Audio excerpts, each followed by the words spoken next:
मैं निमित जियो टीम की ओर से आप सभी हेल्थ पार्टनर्स का स्वागत करता हूं। और जैसे कि आज फिर हम न्यू टॉपिक के साथ जुड़े हैं, जियो पैनल डॉक्टर्स इंट्रोडक्शन या disease cover by the all Jio gynaecologist doctors. First number पे है डॉक्टर पुनीता जायसवाल, जो एमबीबीएस एमएस गायनी है, master of surgeon. And second doctor Venu Yadav, MBBS master of surgeon gynae. And doctor Kusum Savaliya, ये एमबीबीएस ऑप्शन, ये gynae जो है diploma का रखा है और काफी अच्छे मैम के रिजल्ट्स हैं।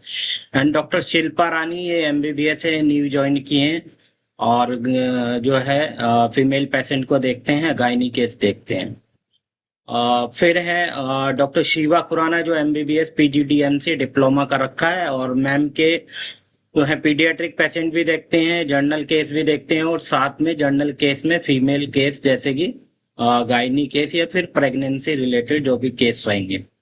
और डॉक्टर सोनिया गुप्ता, ये एमबीबीएस एमएस गायनी है। तो ये टोटल डॉक्टर्स हैं। अब आगे चर्चा करते हैं इनके द्वारा जो बीमारी कवर की जाती है उसके ऊपर। फर्स्ट जो है, फर्स्ट में अब यहाँ शो हो रहा है doctor Puneeta Jaiswal, second doctor Venu Yadav, third doctor Kusum Savaliya. तो देखिए, ये सभी डिसऑर्डर जो हैं ये फीमेल्स के हैं। ठीक है, तो ये सभी डिसऑर्डर जो है इन डॉक्टर्स द्वारा कवर किए जाते हैं, क्योंकि ये वो केस है जिसके कारण हो सकता है पेशेंट को प्रेग्नेंट नहीं हो पा रही है फीमेल। ठीक है, तो अलग अलग डिसऑर्डर है, तो उसके बारे में यहाँ पर चर्चा करेंगे। जैसे कि पीसीओडी, ठीक है, PCOD polycystic ovary disease, PID pelvic inflammatory disease, और फिर इनफर्टिलिटी, फिर प्रेगनेंसी केयर, एब्डोमिनल पेन, ये सिम्टम्स में भी आता है और ये डायग्नोसिस में भी आता है। Abdominal pain during pregnancy, PV bleeding, endometriosis, इसके बारे में चर्चा करेंगे। यूट्राइन फैब्रॉइड और मीनोपोज और post menopausal, irregular period, hyperprolactinaemia, RPOC, miscarriage, ovarian torsion, ovarian torsion हो गया आपका, फिर एनीनेटल केयर हो गया, फिर आपका एक्टोपिक प्रेगनेंसी हो गया, फिर प्रीमी हाइपरमिनेसिस और प्रीमी ग्रेविडा या स्कैंटी पीरियड। ठीक है, या स्कैंटी मेंसेस बोल सकते हैं। देखिए, पीसीओडी और पीआईडी जो है ये आपस में मिलते जुलते हैं। दोनों ही बीमारी में क्या होगा, हार्मोन इम्बैलेंस होगा अगर पेशेंट अपना लाइफ स्टाइल जो है। बट पीसीओडी में क्या होगा कि पीसीओडी में ओबेसिटी होगा पेशेंट को। ठीक है, मोटापा जिन फीमेल्स में रहता है तो उसमें हार्मोन्स इम्बैलेंस सबसे ज्यादा होता है। और पीआईडी होता है इन्फ्लामेटरी डिजीज या कोई इन्फेक्शन हो जाना। ठीक है, और पीसीओडी में ज्यादातर पेशेंट का क्या होगा, वजन ज्यादा रहता है और साथ में हो सकता है कि पेशेंट को डायबिटीज हो। और हार्मोन्स इम्बैलेंस होने के कारण पीसीओडी में पेशेंट के कहीं बॉडी के पार्ट्स ऐसे होंगे जहां पर हेयर ना होने चाहिए, वहां पर हेयर ग्रोथ होने लगती है। जैसे कि चीक हो गया, आपका चिक पे, गाल पे कहीं भी, या फिर चेस्ट पे या फिर ब्रेस्ट पे कहीं भी हो सकता है हेयर डेवलप हो रहा है। ठीक है, और इनफर्टिलिटी, देखिए इनफर्टिलिटी के जो ये बीमारियां हैं ये इनके कारण है, यही सिम्टम्स है। इनफर्टिलिटी जो है हम डॉक्टर जो है अल्ट्रासाउंड देख करके, यूएसजी या फिर सोनोग्राफी हुई है उसे देख करके वो डायग्नोस करते हैं प्राइमरी इनफर्टिलिटी है या फिर सेकेंडरी इनफर्टिलिटी है या फिर टर्सरी इनफर्टिलिटी है। बात करते हैं पीवी ब्लीडिंग का, मतलब होता है कि अचानक से पेशेंट को, फीमेल पेशेंट को प्राइवेट पार्ट से ब्लीडिंग होना। हो सकता है ब्लीडिंग का इंटरनल कोर्स हो, जैसे कि एंटोमेट्रोसिस या फिर यूट्राइन फैब्रॉइड। ठीक है, यूट्राइन फैब्रॉइड और एंटोमेट्रोसिस का मतलब होता है अंदर टिश्यू में स्वेलिंग हो जाना यूट्रस के वहां, और यूट्राइन फैब्रॉइड का मतलब है बच्चेदानी वाली गांठ। आपने सुना भी होगा कहीं ना कहीं, बच्चेदानी में गांठ हो गई, उसको यूट्राइन फैब्रॉइड बोलते हैं। और इन्हीं के सिम्टम्स जो है मिलते जुलते हैं, जैसे कि इरेगुलर पीरियड हो गए, ड्यूरिंग पीरियड पेन, या फिर हैवी पीरियड हो गए। तो इसके कारण क्या होता है कि पेशेंट जो है वो प्रेग्नेंट भी नहीं हो पाता। ठीक है, और इसी के कारण मिसकैरेज के केस होते हैं कि बार बार बच्चा गिर जाना। अब बात करते हैं हाइपर प्रोलैक्टीमिया। हाइपर का मतलब ज्यादा, प्रोलैक्टीमिया का मतलब कि प्रोलैक्टिन की बॉडी में बढ़ना फीमेल्स में, उसके कारण क्या होता है कि अनमैरिड जो गर्ल्स होती है उनमें भी मिल्क का स्त्राव होने लगता है, कि मतलब दूध निकलने लगता है, ठीक है। तो ये हाइपर ज्यादा होने के कारण होता है, और इसमें हार्मोन्स इम्बैलेंस। लेकिन कुछ टैबलेट ऐसी है जो अगर अनमेरिड फीमेल जो खा रही है तो उसके कारण भी ये देखा गया है कि हाइपर प्रोलैक्टीमिया होता है। जैसे कि हमारा कॉमन टैबलेट होती है पेंटाप्राजोल, ठीक है। अगर बिना उसके वो बिना सलाह के काफी दिन से ले रही है तो इसको ड्रग इंड्यूस हाइपर प्रोलैक्टीमिया बोलेंगे। और आरपीओसी, नेक्स्ट है आरपीओसी का मतलब है रिटेन प्रोडक्ट ऑफ कंसप्शन। कि मान के चलिए कि पेशेंट ने बिना डॉक्टर को दिखाए एमटीपी किट खा ली है, और एमटीपी किट खाने का जो है उसको तरीका भी नहीं पता। और वैसे एमटीपी किट खाना पेशेंट का एक तरीके से ये अपराध है इंडिया में ना, लेकिन कानून ठीक ना होने के कारण ये डायरेक्ट जो है सेलिंग हो रही है। तो इसलिए इस केस में क्या है कि डॉक्टर से दिखाना बहुत जरूरी है, गायनेकोलॉजिस्ट से, क्योंकि आरपीओसी जब हो जाता है ना तो उसके कारण क्या होता है कि पेशेंट को की ब्लीडिंग होने लगती है, 1 महीना, 2 महीना, 3 महीना, ठीक है। उसके कारण इंटरनल ऑर्गन है जो यूट्रस और यूट्राइन जितने ऑर्गन है अंदर के, ये सारे डैमेज होने लगते हैं, ठीक है। लगातार ब्लीडिंग होने लगती है तो छोटे छोटे पार्ट रुक जाते हैं, और पेशेंट जब इमरजेंसी में फिर वो सफाई करवाता है, उसको बोलते हैं डीएनसी, ठीक है।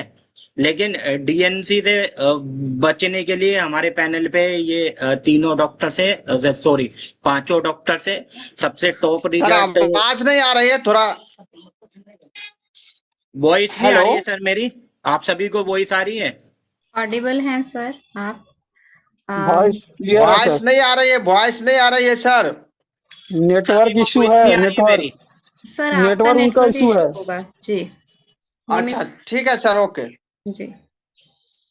तो आरपीओसी की बात कर रहे थे, तो आरपीओसी केस में सभी डॉक्टर्स के अच्छे रिजल्ट हैं। टॉप 10 डॉक्टर्स मैं आपको बता देता हूँ, जैसे doctor शीवा Khurana, doctor Kusum Savaliya, doctor Puneeta Jaiswal और डॉक्टर रेणु यादव। इन्हीं सभी डॉक्टर्स के अच्छे रिजल्ट हैं। पेशेंट की डीएनसी ना होने से अच्छा आप पेशेंट को जो है जियो प्लेटफॉर्म पर दिखाएं, ठीक है। अब बात करते हैं ओवरियन टोर्सन। देखिए ओवरियन टोर्सन और ओवरियन, ठीक है, इस बीमारी के बारे में आगे डिस्कस करूंगा। इसका मैंने पोस्टर लगा रखा है, कि उस पोस्टर से डिफरेंस बिटवीन आपको समझा देंगे, ठीक है। अब एक्टोपिक प्रेगनेंसी क्या होती है? एक्टोपिक, देखिए एक्टोपिक का मतलब होता है कि प्रेगनेंसी का अचानक से रुक जाना, और अचानक से ही कि मिसकैरेज हो जाना बच्चे का, ठीक है। इसको बोलते हैं एक्टोपिक प्रेगनेंसी। और इसमें क्या होता है कि इसमें एग जो है ना, एग अपनी जगह पर, मतलब यूट्रस का एक फीमेल ऑर्गन होता है, ठीक है, उसमें एग ना डेवलप होने के कारण वो दूसरी जगह पर डेवलप होने लगते हैं, ठीक है। इसको बोलते हैं ectopis, sorry, ectopic pregnancy. Ectopic pregnancy कब होती है? या तो पेशेंट को पीआईडी हुई हो, या फिर एसटीआई, कोई सेक्सुअल ट्रांसमिशन डिजीज हुआ हो, या फिर बोल सकते हैं टॉर्च इन्फेक्शन। टॉर्च इन्फेक्शन के भी बारे में आपको बताऊंगा। टॉर्च इन्फेक्शन में ज्यादातर जो वेरिसोला जोस्टर वायरस होता है तो ये अंदर एंटर कर जाता है, तो उसके कारण भी हो सकता है पेशेंट को एक्टोपिक प्रेगनेंसी हो। अब प्रीमी ग्रेविडा का मतलब होता है जो फीमेल पहली बार प्रेग्नेंट हुई है, ठीक है, उसको बोलते हैं प्रीमी ग्रेविडा। ये भी एक डायग्नोसिस बनता है। और स्कैंटी मेंसेस मतलब पेशेंट के पीरियड आ रहे हैं, वो बहुत ज्यादा बदबूदार हैं, तो ये पीरियड का जो बदबू होती है ये भी डायग्नोसिस में बहुत हेल्प करती है। तो देखिए ओवरियन सिस्ट और ओवरियन टॉर्सन्स, इसके बारे में मैं आपको बताने वाला था। देखिए इसमें क्या होता है कि यहाँ पिक्चर से देख सकते हैं, इसमें सिम्टम्स पेल्विक पेन होगा, इरेगुलर साइकिल, फर्टिलिटी इशू हो सकता है, ब्लोटिंग हो सकती है। और ये देखिए यहाँ पर आप देख रहे हैं फोलिकुलर सिस्ट है, यहाँ पर simple thin wall clear fluid बना हुआ है, ठीक है। और इसमें क्या होगा कि ओवरियन टॉर्सन में क्या होता है कि इसमें ओवरी जो है धीरे धीरे अपने स्थान से दूसरे स्थान पर स्थित हो जाती है, ठीक है, या फिर नीचे की साइड लटकने लगती है। इसको ओवरियन टॉर्सन बोलते हैं।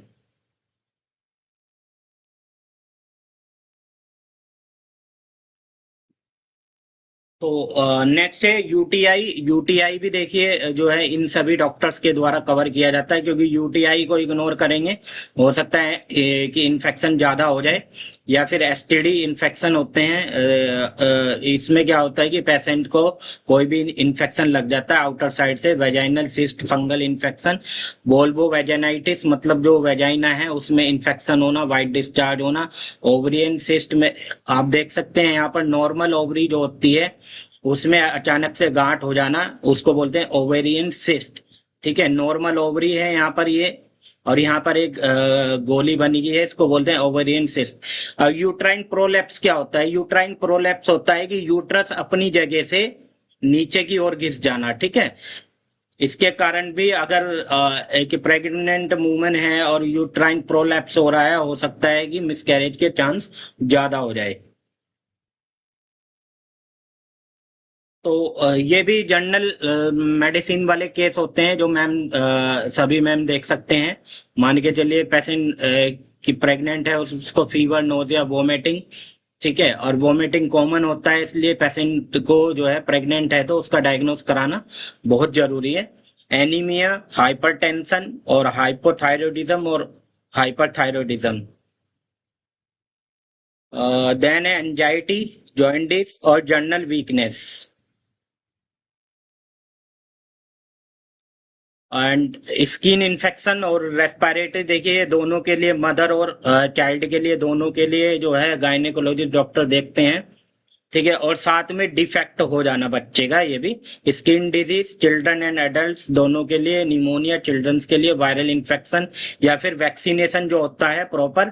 कभी कभार पेशेंट को नहीं पता होता है कि वैक्सीनेशन कब कराना है, कैसे कराना है, क्योंकि इसका एक गवर्नमेंट WHO की तरफ से भी एक गाइडलाइन होती है कि इस दिन आपका बच्चे को ये टिक्का लगेगा।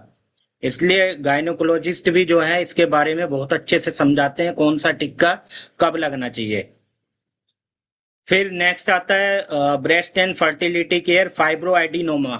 ठीक है, और फिर आता है mastalgia, breast pain and milk production भी हो रहा है, और एजोस्पर्मिया। देखिए फाइब्रो एडेनिमा, आप यहाँ पिक्चर देख सकते हैं कि गांठ बन जाना। ठीक है, होती तो ये नॉन कैंसर सेल है, ठीक है, लेकिन इसमें जब गांठ बनती है तो पेशेंट जो है यहाँ पे टेंडरनेस होने लगता है और पेनफुल ज्यादा वो होती है इसमें ना। और देखिए इसमें कहीं ना एक चीज और देखी गई है कि पेशेंट अगर लूज कपड़े पहन रहा है तो उनको सबसे ज्यादा फाइब्रो एडिनोमा होता है। ठीक है, प्रॉपर वो जो है कि मतलब क्लोथ्स का इस्तेमाल नहीं कर रहा है तो उनको फाइब्रो एडिनोमा हो सकता है, या कोई इंजरी भी हो जाए, नेल्स वगैरह लग जाए, उसके कारण भी हो सकता है। तो फाइब्रो एडिनोमा में गांठ बन जाना और टाइटनेस होना, पेनफुल होना, ये सारे सिम्टम्स रहते हैं। एजोस्पर्मिया, देखिए जब गायनी पेशेंट इन डॉक्टर्स के पास आता है तो आपने भी एक्सपीरियंस किया है होगा कि मैम बोलते हैं कि हस्बैंड का भी जो है रिपोर्ट करा के लाओ, सीमन एनालिसिस। ठीक है, उसमें चेक किया जाता है कि कंपेयर किया जाता है कि मेल में एक्चुअली प्रॉब्लम है या फिर फीमेल में, क्योंकि गायनोकोलॉजिस्ट डॉक्टर भी फिर मेल की मेडिसिन भी वो चलाते हैं। ठीक है, तो नेक्स्ट है प्री एक्लेम्पसिया और एक्लेम्पसिया। देखिए ये बहुत मोस्ट इम्पोर्टेंट है, क्योंकि ये केस भी डॉक्टर से जो है जरूर परामर्श कराना चाहिए। प्री एक्लेम्पसिया कब होता है और कैसे होता है?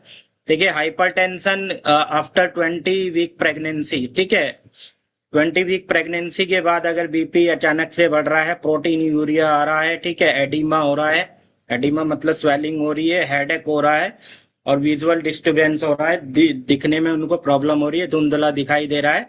और सबसे बड़ी चीज है प्री एक्लेम्पसिया और एक्लेम्पसिया में, प्री एक्लेम्पसिया में सीजर नहीं आते दौरे, और एक्लेम्पसिया में जो होगा सीवियर हाइपरटेंशन होगा और सीजर आएंगे, दौरे, झटके लगना। ठीक है, और ये प्री एक्लेम्पसिया जो है प्लेसेंटा डिसऑर्डर होता है, और एक्लेम्पसिया जो है ये मेडिकल इमरजेंसी है। इसमें तो कि गायनोकोलॉजिस्ट डॉक्टर से जरूर परामर्श कराना चाहिए, क्योंकि इसमें क्या होगा, मदर और बच्चे को दोनों को ज्यादा की प्रॉब्लम हो सकती है। अब देखिए इसके बारे में मैं आपको बताने वाला था, टॉर्च इन्फेक्शन।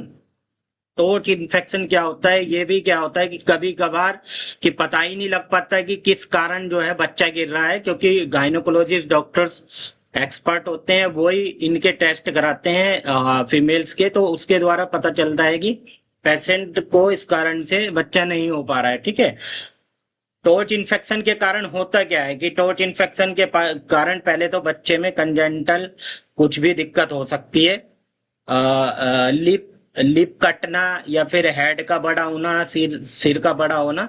तो ये टोर्च इन्फेक्शन में ज्यादातर क्या होता है कि बैक्टीरिया और वायरस इनके कारण होता है। टी का मतलब होता है टॉक्सोप्लाज्मिसिस, रूबेले का मतलब होता है रूबेला वायरस, जर्मन मेसिलिस, और टॉक्सोप्लाज्मिसिस इसके द्वारा कोज होता है पैरासाइट।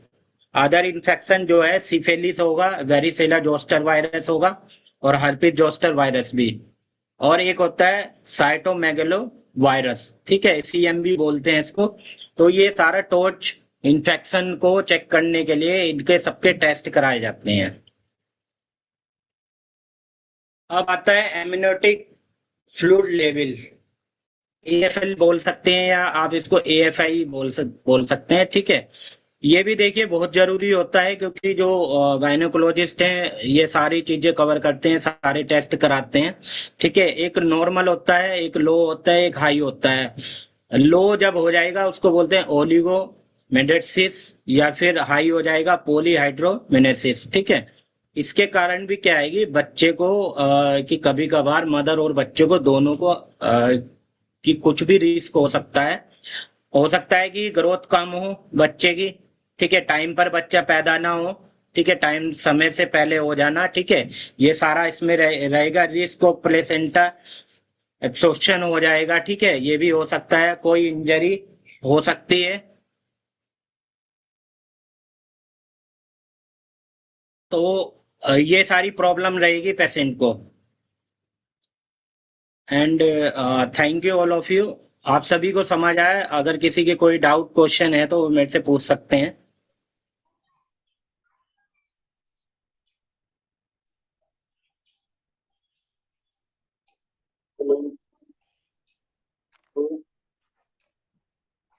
अगर किसी भी एचपी का कोई सवाल है हमारे गायनी डॉक्टर्स के रिगार्डिंग, उनकी टाइमिंग के रिगार्डिंग, या कोई कंफ्यूजन है कौन सा डॉक्टर है, किस तरह का पेशेंट देख रहे हैं, तो आप जो है सवाल कर सकते हैं।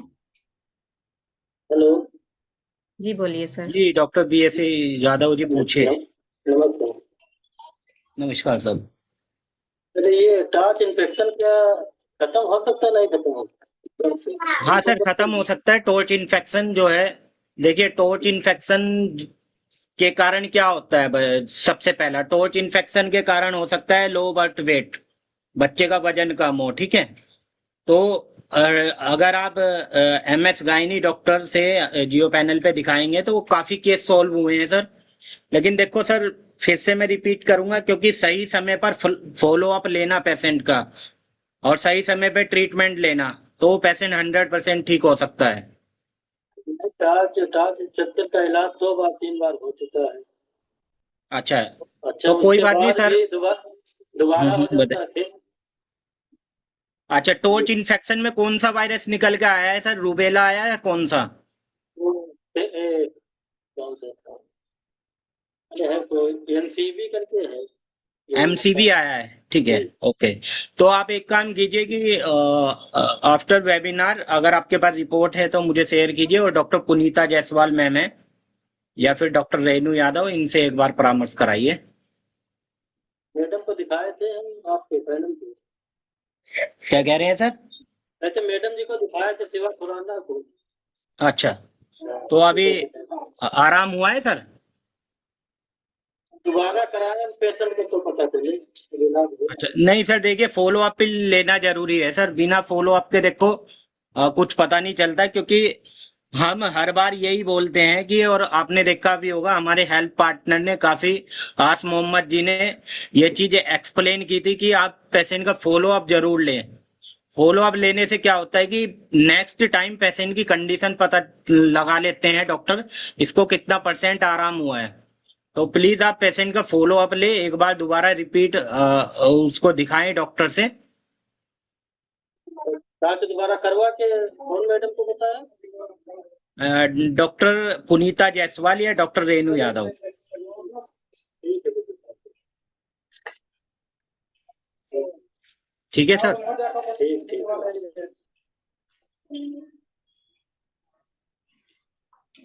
कोई और और कोई HP अगर हमारे सवाल हेल्थ पूछना पार्टनर चाहते हैं? जिनका क्वेश्चन है?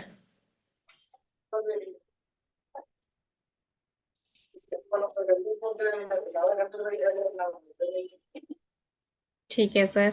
तो मैं ये बताना चाहूंगी कि आज के वेबिनार में हमारे जियो पैनल से जुड़े डॉक्टरों के बारे में जानकारी दी गई है, जो कि गायनी से रिलेटेड हैं।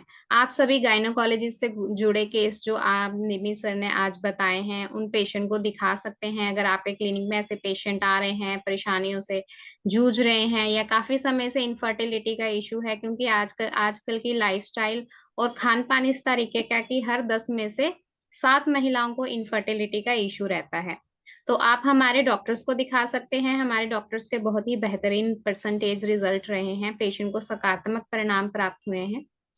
अगर कोई सवाल पूछना चाहते हैं तो पूछ सकते हैं। और आज के वेबिनार में जो है सभी HP का हमारे साथ जुड़ने के लिए धन्यवाद है।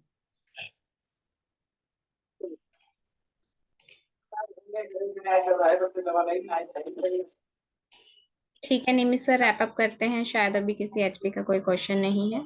Okay ma'am, and thank you so much all respected health partners अपना कीमती समय देने के लिए।